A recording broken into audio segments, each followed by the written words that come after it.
Imagine having a floating, spinning 3D hologram right inside your Flutter app. Sounds futuristic? Well, today, we're bringing sci-fi to reality with Flutter animations. We'll use 3D transformations, shader effects, and dynamic lighting to create a stunning holographic animation. Let's jump right in. To start, create, and set up a new Flutter project. So we have two main files here. The first one, main.dart, is our standard Flutter entry point. It's the basic setup for any Flutter application. Okay, let's switch over to the hologram animation.dart file. This is where the real interesting stuff happens. We have two main parts here, the hologram painter and the hologram animation widget itself. Let's start with the hologram painter. As the name suggests, this is a custom painter. Now, if you're new to CustomPainter, think of it as giving you a blank canvas and the tools to draw whatever you can imagine. Flutter calls the paint method of this class whenever it needs to redraw the widget. Inside the paint method, we first create a paint object called hologram paint. This paint object will define how our hologram shape looks. We're setting its shader to a linear gradient. A gradient, as you probably know, is a smooth transition between colors. Here, we're going from colors.cyan accent at the top to a very transparent blue accent at the bottom. This gradient is what gives that kind of shimmering, ethereal look to the hologram. We also set the blend mode to blend mode.lighten.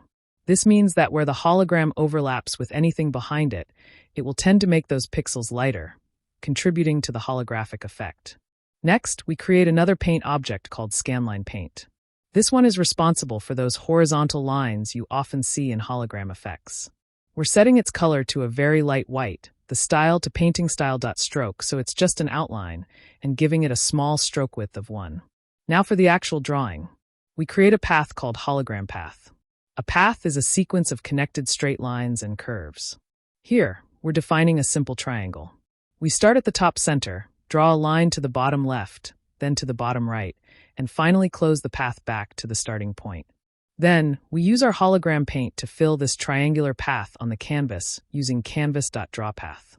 The next part is about creating the animated scanlines. We loop through the height of our drawing area, stepping by 10 pixels each time. For each step, we calculate a Y offset. Notice that this Y offset isn't just I. We're adding animation value multiplied by 10 to it. This animation value is going to come from our animation controller, and it's what makes the scanlines appear to move. We then draw a horizontal line using canvas.drawLine with our scanline paint at this calculated Y offset across the entire width of the canvas. Finally, in the shouldRepaint method, we simply return true. This tells Flutter that our painter needs to be redrawn whenever the hologram painter object itself changes, which in our case will happen because the animation value will be updated. Alright, now let's look at the hologram animation widget. This is a stateful widget because it manages an animation that changes over time. We also use a single ticker provider state mixin. This mixin provides a ticker that our animation controller will use to drive the animation. Inside the initState method, which is called only once when the widget is created, we initialize our controller. This is an animation controller. We provide it with vsync, this so that the animation is synchronized with the screen's refresh rate, which helps to make it smooth. We set the duration of the animation to 4 seconds, and then we call controller.repeat. This tells the animation controller to start playing and to loop indefinitely once it reaches the end. In the dispose method, which is called when the widget is removed from the widget tree, it's important to call controller.dispose to release the resources used by the animation controller and prevent memory leaks. Finally, in the build method, the core of the animation happens within the animated builder. This widget is very efficient because it only rebuilds the part of the widget tree that depends on the animation value. We provide our controller as the animation. The builder function is called every time the animation value changes. Inside the builder, we're using a transform widget. The transform widget allows us to apply various transformations to its child, like translation, rotation, and scaling. Here, we're using matrix 4.identity as a starting point and then applying 2 rotations. First, we're rotating around the y-axis using rotate y. Since controller.value goes from 0.0 to 1.0 and then repeats, multiplying it by pi makes the shape rotate a full 180 degrees and then back, creating a continuous spinning effect. Second, we're adding a rotation around the x-axis using rotate x. The sine function here creates an oscillating value between -1 and 1 as the animation progresses. Multiplying by 2 into pi ensures a full sine wave over the duration of one animation cycle.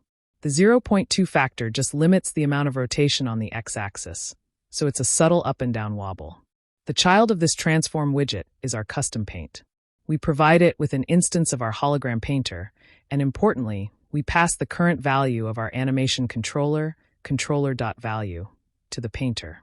This is how the painter knows how far along the animation is and can adjust the position of the scanlines accordingly.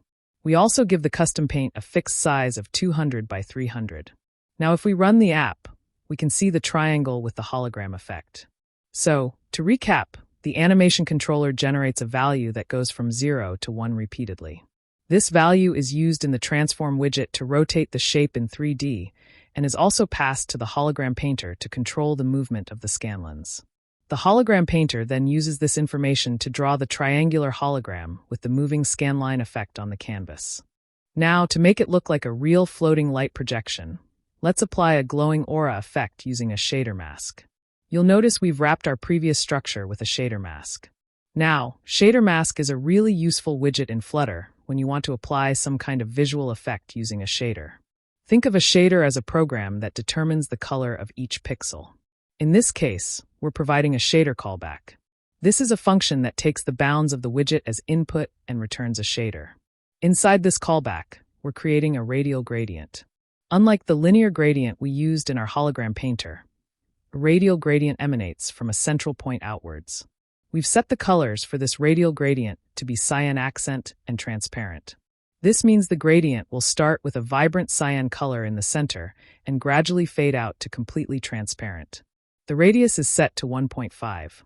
This value determines how far the gradient extends relative to the size of the bounds. A value greater than 1.0 means the gradient will extend beyond the edges of the widget. The create shader method on the radial gradient takes the widget's bounds and creates the actual shader object that Flutter can use. Next, we have the blend mode property of the shader mask set to blendmode.srctop. This blend mode is quite specific. It essentially means that the source, which is our radial gradient, will be composited on top of the destination, which is the animated builder and its children, but only where the source has any alpha opacity. Where the source is transparent, the destination will show through. This is key to creating the aura effect, as the cyan color will appear around the edges where the gradient has some opacity, and it will fade away to transparent further out. The child of the shader mask is the exact same animated builder structure we had before. This means the 3D rotation and the custom paint drawing the hologram are all still happening as they were. The shader mask is simply applying an additional visual layer on top of this rendered output. So, the effect we're achieving here is a glowing aura of cyan light emanating from the center of our holographic shape and fading outwards. It's a nice way to add a bit more visual flair and emphasize the holographic nature of the object. Now we can see in the app we get a floating, glowing, rotating 3D hologram with scanline effects and dynamic lighting. This gives it a high-tech, sci-fi look. This is an advanced animation using 3D transformations, shader effects, and CustomPainter in Flutter. If you enjoyed this, let me know in the comments what futuristic effect we should build next. Until next time, keep fluttering.